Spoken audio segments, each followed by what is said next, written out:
Welcome into the Sport Life YouTube channel. My name's Kevin Ward. Let's get right into the video.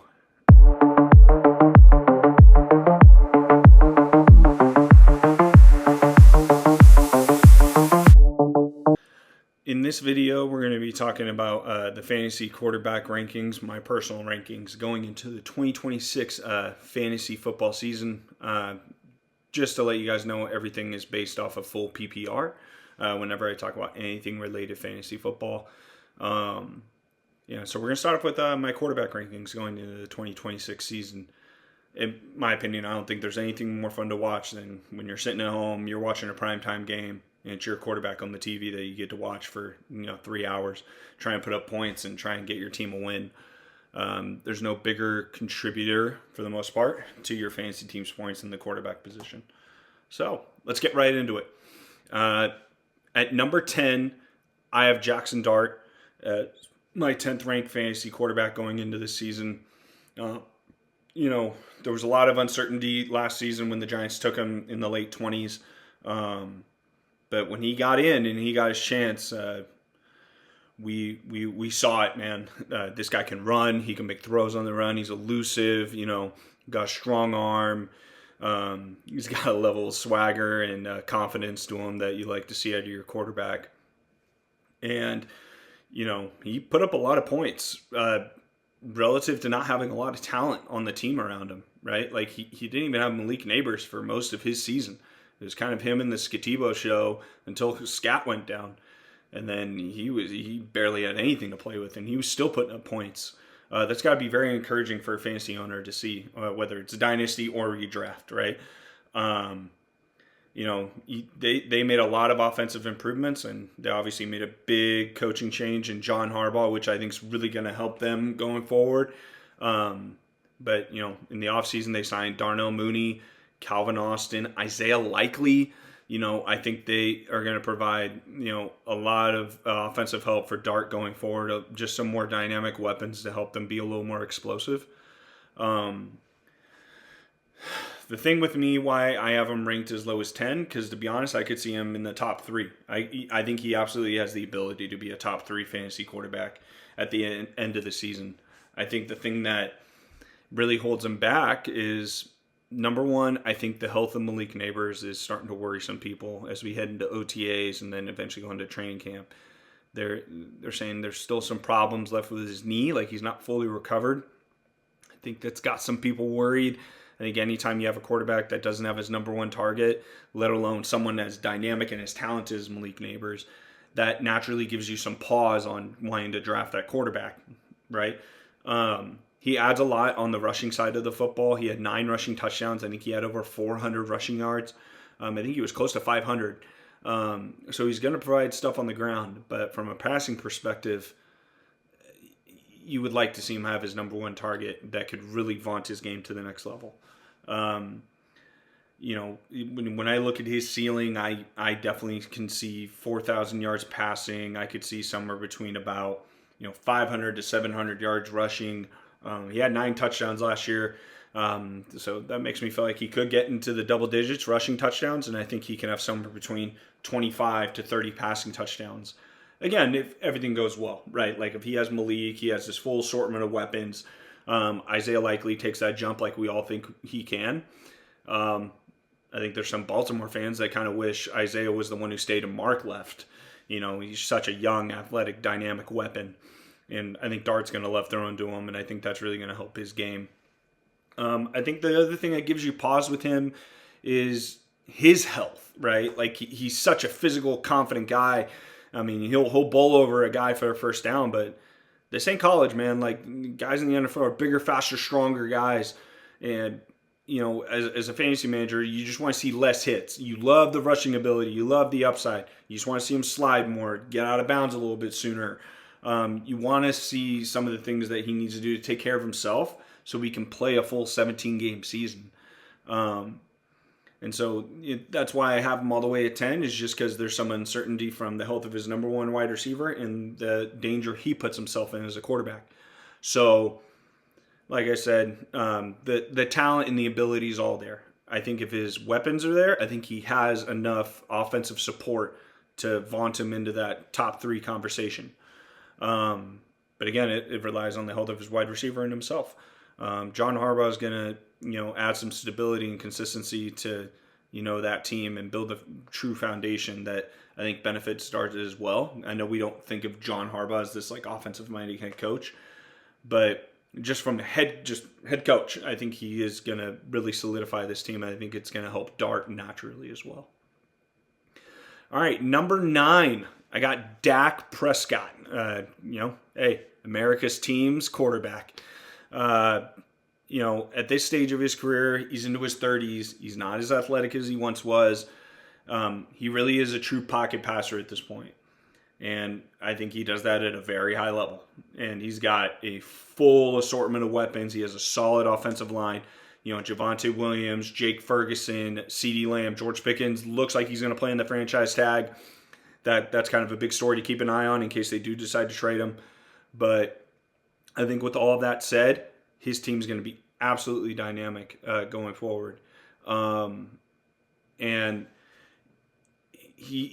going to air that thing out, man. I think him and Schottenheimer are in lockstep together, and I think they're on the same page of how this is going to look. They were pretty dynamic last year with the full assortment of weapons, and they're bringing it all back. So, me personally, I don't see why they can't be as dynamic as they were last year. And I think the identity of this team is we need to outscore you. I think the defense will be better, but I still think the identity of this team is we're going to just put up more points than you, and we're going for it, right? And so Dak's going to be at the forefront of that. He's not going to add a lot from a rushing standpoint. He's not going to add a lot of rushing TDs. He's not going to scramble for a ton of yards. And so I think that caps him into getting into that top 5 conversation. But him playing the quarterback position still, for me, has him solidly in my top 10. I think another thing you got to think about with him is his health isn't as consistent as you would like it to be. You look at 2 of his last 4 years, he's had some injury-riddled seasons. And so when you consider that, make sure you have a nice backup quarterback in there with him. I would also think that you would just like to have someone like maybe if Dak's got a tough matchup, he's not an automatic start. Maybe if you have someone who has a better matchup, then you go with that. But for the most part, I think you can feel good about starting Dak Prescott every week. With the identity of this team, with Schottenheimer and all of his weapons, I think Dak, for the most part, is a pretty safe bet to start every week. And just with the things I said, with his health and, his age, and his lack of rushing ability, it just caps his ceiling on how dominant of a fantasy quarterback he can be. But, with all the other things, he's still going to be a solid quarterback going into this fantasy season. And I like his outlook going into this year. All right, at number 8, we got Caleb Williams. There was so much excitement with how we thought this was going to look with him and Ben Johnson. Ben Johnson was, he was so fun to watch operate with the Lions, with Jared Goff, Gibbs, Jameson Williams, Laporta, Amon-Ra St. Brown, that we were so fantasizing about how this is going to look with Caleb, right? It's not like the Bears lacked weapons. You didn't look at the Bears and thought, okay, they don't have anything to work with. Last season they had DJ Moore, Rome Odunze. I think people like Luther Burden coming out. People were excited about Colson Loveland, DeAndre Swift, Kyle Monangai. They have all the weapons that you would think a quarterback would need to be successful. And on top of that, you have someone as talented as Caleb is. You can throw on the run. He can throw flat-footed 40-yard lasers, right? He's going to get you some rushing yards. He's going to, create some stuff on the ground to give you some more points that way. He had a pretty productive season last year. I think in full PPR, he was top 5 in quarterback points. And I think that was not even with him fully understanding the offense yet. I think you saw him grow as the year went on. And with him now, having a full year under his belt, Ben Johnson's still growing and learning with him, and him growing a rapport with this young core that they got: Luther Burden, Rome, Colson Loveland. I think things are going on the upward trend. I think the Bears are going to continue to get better under Ben Johnson. I think with Caleb, the natural question that everyone has is, can he get away from the hero ball? Always escaping the pocket, Can he play within structure? Can he play on time? Can he play within the design of what Ben Johnson is scheming? Because we've seen Ben's going to create you some opportunities to make some big plays. That's why he got hired, and that's why the Lions were one of the most dynamic offenses of the past few years. And you saw glimpses of that with the Bears. It just depended on the consistency of Caleb to operate within that offense. So if we can see him grow and take that next step, I think he can be a top 3 fantasy quarterback this year. He still has all the weapons. They lost DJ Moore. I don't know if that hurt them that much. I think people are excited for the next step of Colson Leveland. Luther Burden with more targets. I think people are really excited about him. We need to see more out of Rome. His health is paramount for his success. And, me included, I think Rome's still a fantastic player, but you kind of want to see him take that wide receiver one next step, be 80 catch, 1,000-yard guy. And I'm sure Ben and Caleb would like to see that too. But if you can see the growth from Caleb, going into this next season, I think we're absolutely flirting with, 350 point, potential, and him being, a top 5, top 3 fantasy quarterback again this year. And I think that's something to be really excited about. All right, at number 7, I got Jalen Hurts. We have to reward consistency. And this guy, from a fantasy perspective, is as consistent as it gets. For me, when I look at him, all last year, you just heard all the drama, the disconnect with the coaching staff and with A.J. Brown. And from everything you heard, you would not have thought he had a great year. And again, from an NFL standpoint, there was still some to be left desired. But from a fantasy football perspective, he was still solid. Still finished in the top 8. He's still going to give you the rushing touchdowns in rushing yards. He didn't give you as much as you've seen in years past. I thought he had a pretty solid passing season.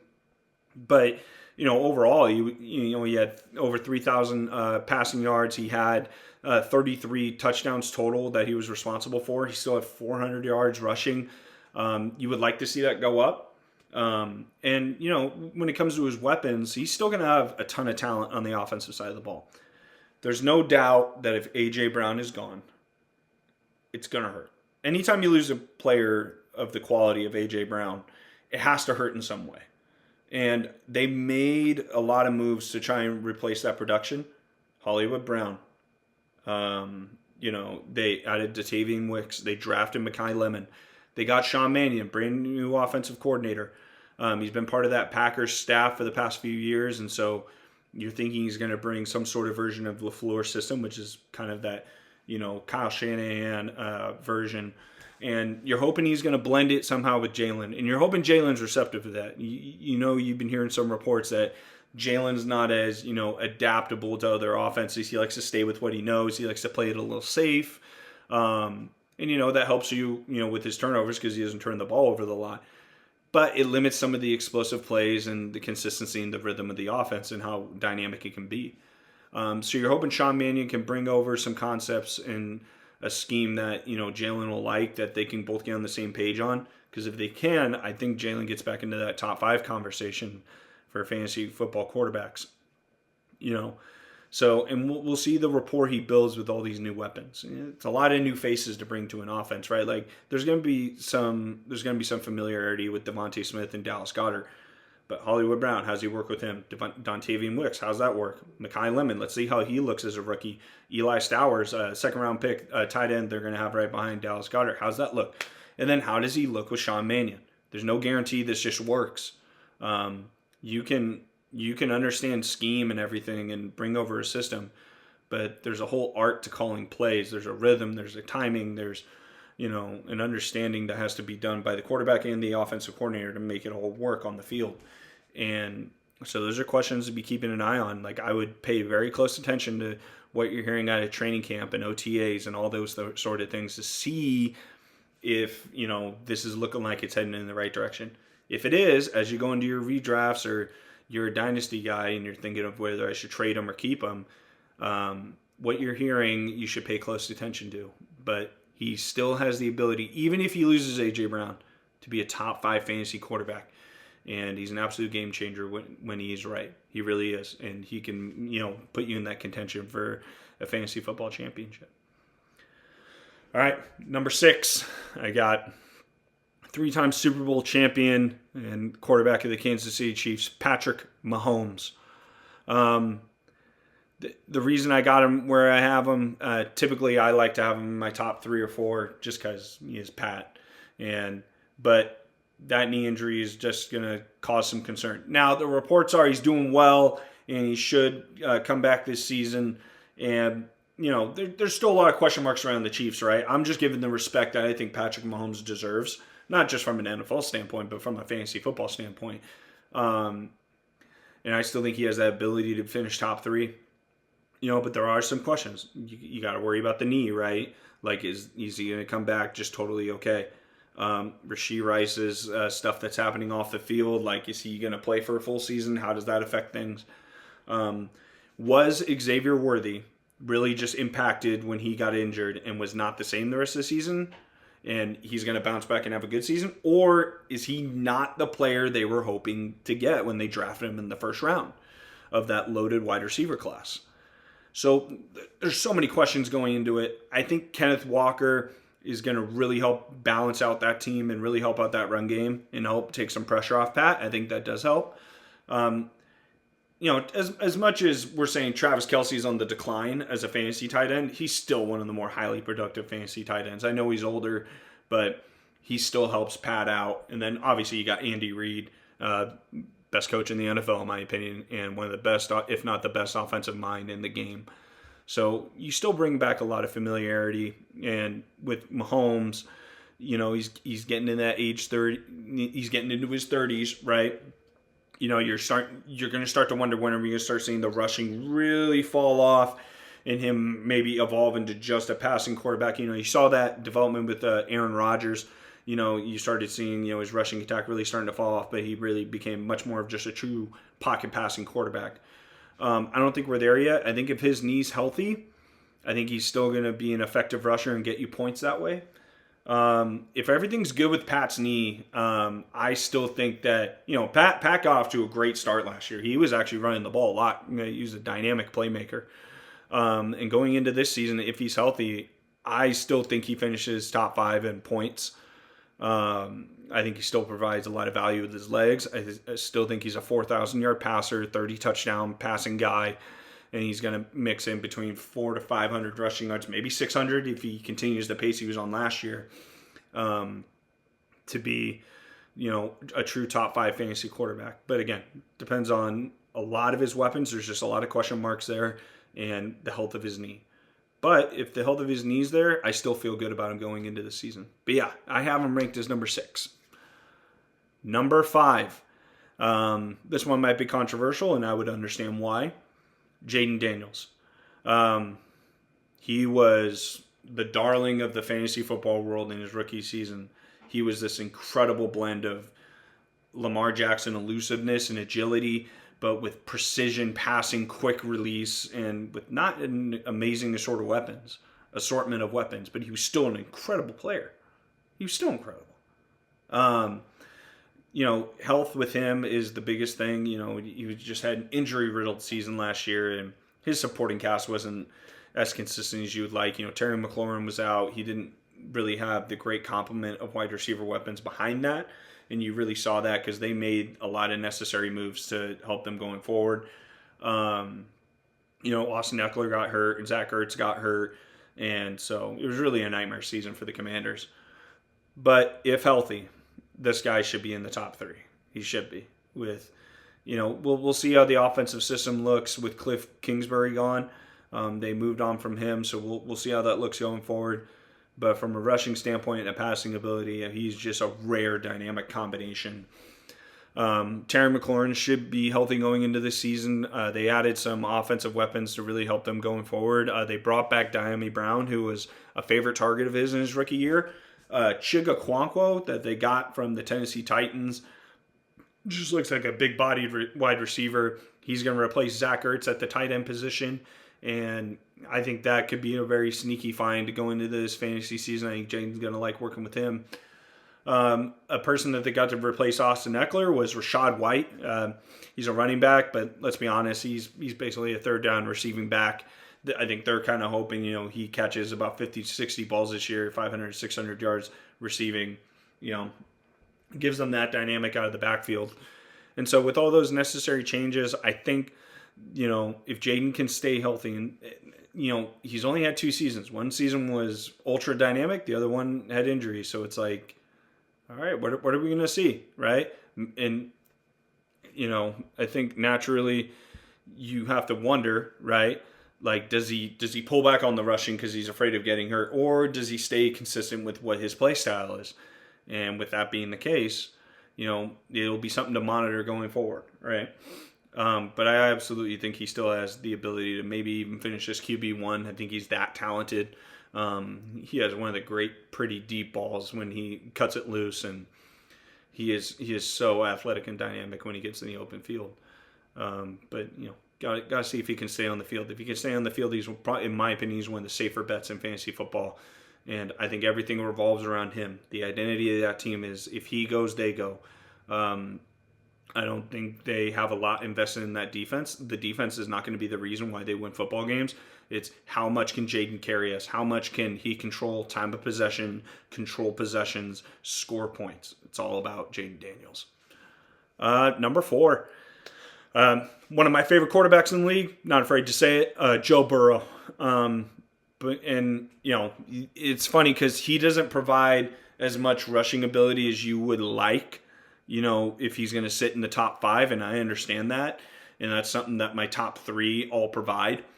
But he has one of the great offensive weapons at his disposal in Ja'Marr Chase, and their chemistry is the best in the NFL.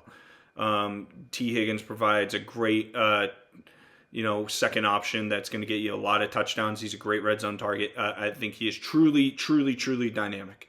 Truly dynamic. Chase Brown is this perfect complementary back to Joe Burrow out of the backfield. He can run, he can catch. He's a great all-purpose back. And when Joe's right, he is as good as anybody. He has mastered playing the quarterback position from the pocket, extending plays, eyes downfield. He can hit the deep ball. He can hit you on time. He is one of the more cerebral quarterbacks out there. He understands every defense, what they're trying to do to him, and he knows how to attack it. He doesn't get forced into certain situations. He'll play it safe, and he'll get his opportunity. He will not miss. But the natural thing with him is health. It just is. Can you stay on the field? If he's on the field, he is money. He is guaranteed top 5 in my opinion, and he is so explosive with those weapons. And again, that's another team, right? That it's not about their defense. What this offense does is how this team will be successful. And it's funny, but their defense kind of plays into how dynamic they are, right? Their defense doesn't stop a whole lot of people. So what does Joe got to do? Put up more points, put up more points, put up more points, and keep pushing the ball down the field, keep matching the opposing team score for score. And he can do that. And so with all those things to consider, that's why I have him in my top 5. Again, I understand his health is the biggest question mark. If he's not healthy, it doesn't matter anyway. But I think he's got something to prove this year. I think he's hearing a lot of noise, and he's even came out and said this is the most talented team we've had since we've been here. I don't know if I totally believe that. He took a team to a Super Bowl. It's hard to kind of top that team, with Joe Mixon and Tyler Boyd and all those guys. But who am I to say that to Joe Burrow, right? So if he can stay healthy, he'll absolutely be in that top 5 conversation. And he is so fun to watch play the position at its finest. All right. At number 3, I have the guy who finished runner-up for the MVP, Drake May, quarterback for the New England Patriots. This guy turned out to be everything Patriots fans wanted and more. He can play from the pocket. He has one of the best deep balls in the game. He can run. He's big, strong, athletic. Kind of reminds you of Josh Allen in a way. And he took his team to the Super Bowl in year 2. And he was absolutely dynamic as a fantasy quarterback going into this year. I think he had somewhere between 360 points. He had I think he almost had 4,500 yards passing. He had 35 touchdowns, 450 yards rushing. And you look at his assortment of weapons, he didn't have a whole lot to play with. Kayshon Boutte, he had Stephon Diggs, who had a 1,000-yard year, but he wasn't blowing the field a lot. Hunter Henry was his main tight end. Demario Douglas, his running backs was probably his strongest skill position group, and Ramondre Stevenson and Travion Henderson. But, you wouldn't naturally look at that group and think that's going to produce a top 3 fantasy football season. But Drake found a way to make it work. Him and Josh McDaniel were in lockstep with how they wanted to run the offense. And I thought Drake was absolutely terrific. Now, this video is being recorded with the presumption that A.J. Brown is destined to go to the New England Patriots. They signed Romeo Doubs this year in the offseason, so that should help naturally. They lose Stephon Diggs, but if you're able to get A.J. Brown, who I personally think if he comes over to this team is going to have a lot to prove. I think he's leaving Philly potentially on a sour note. And he comes to, I think a lot of people would say is a better natural passer than Jalen Hurts. I think AJ could be in store for a big year. And if he's having a big year, I think Drake's going to have a big year. And it wouldn't shock me if Drake potentially flirts with 35 passing touchdowns and, just more points going near. Maybe he gets into that 380-point range, quarterback season, potentially. Him and Romeo and Doubs, I think would upgrade that room significantly. There's some off-the-field stuff with the New England Patriots, and you're wondering how that dynamic affects the locker room and the team as a whole. But I still feel good about Drake May going into this fantasy season and finishing in the top 3, especially if, AJ comes over and then Romeo Doubs adds what he can add to the wide receiver room. And just his natural progression as a quarterback going into year 3. I think there is something to be said about his schedule. Their schedule's a lot tougher than it was last year, so it's just higher end opponents, much tougher competition going forward. I think, when we look at the playoffs, he wasn't that great against Denver. They have a great defense. He wasn't that great against the Seattle Seahawks. They have a great defense. So we'll see how he does against stiffer competition. But I believe in the talent. I believe in the player. I think his skill position group's going to get better, which is going to help him going forward. So that's where I have him. I have him in my top 3. He's going to be a fun guy to watch. Number 2, I have Lamar Jackson. There is only 2 guys in the league that are just the absolute game breakers of fantasy quarterbacks that I truly think are in a tier of their own when they're right. Lamar had a lot of injuries this past season.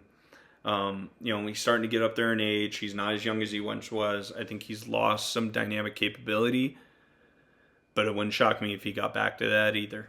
If he goes into this season, and I think he's heard a lot of the noise. I think Lamar is someone who responds well to criticism. You just look at his whole career, people saying he should just be a wide receiver, Is he ever really going to develop as a true passer? And you've seen him evolve. You've seen him work at it. You've seen him get better.